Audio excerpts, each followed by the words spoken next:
ઓલપાડ તાલુકાના હાથીસા ગામે એક ખેડૂતના ડાંગરના ખેતરમાંથી કોઈ અસામાજિક તત્વોએ ઊભા ડાંગરના તૈયાર પાકની 70થી વધુ ખામણીઓ ભાગ વચ્ચેથી કાપી નુકસાન કરવાના પ્રયાસ કર્યા હતા, જેથી ખેડૂતો ફફડી ઉઠ્યા છે।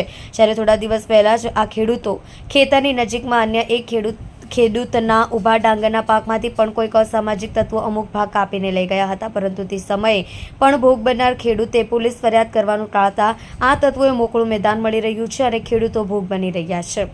હાથીસા ગામે રહેતા ખેડૂત વિપુલભાઈ બળવંતભાઈ પટેલનું ઓલપાડ કરંજ રોડને અડીને સોંદલા ખારા દૂધ મંડળીના ગોડાઉન સામે 5 વીઘાનું ખેતર આવેલું છે। આ ખેતરમાં તેમણે ડાંગરનું વાવેતર કરતા હાલમાં ડાંગરના ઊભા તૈયાર પાકમાં ઠંડીઓ બેસવાથી શરૂઆત થઈ જાય છે, જેથી થોડા દિવસોમાં ડાંગરનો પાક કાપણીની રાહ જોઈ રહ્યો હતો।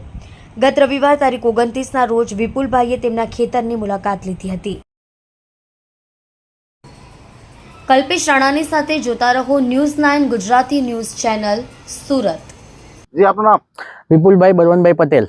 વિપુલભાઈ, શું ઘટના બની છે? આપ ખેડૂત ડાંગરની ખેતી કરતા છે, શું ઘટના બની? મારા ખેતરમાંથી ભાત કાપીને લઈ ગયા છે ચોરી કરીને। તો શું લાગી રહ્યું છે? કેવી રીતે કાપીને કોણ લઈ ગયું લાગે? અમે દાંતી કાપીને લઈ ગયા છે, નીચેથી ઘસીને 70 જેટલા ઠુમરા છે।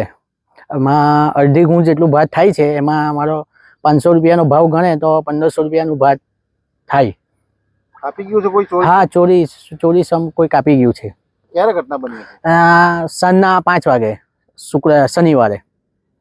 ક્યારે જોયું તમે? મેં શનિવારે જ જોયું છે, સાંજના 5 વાગે। કોઈ ફરિયાદ કરી છે મામલે? હા, ફરિયાદ મેં અરજી લખી છે પોલીસ સ્ટેશનમાં।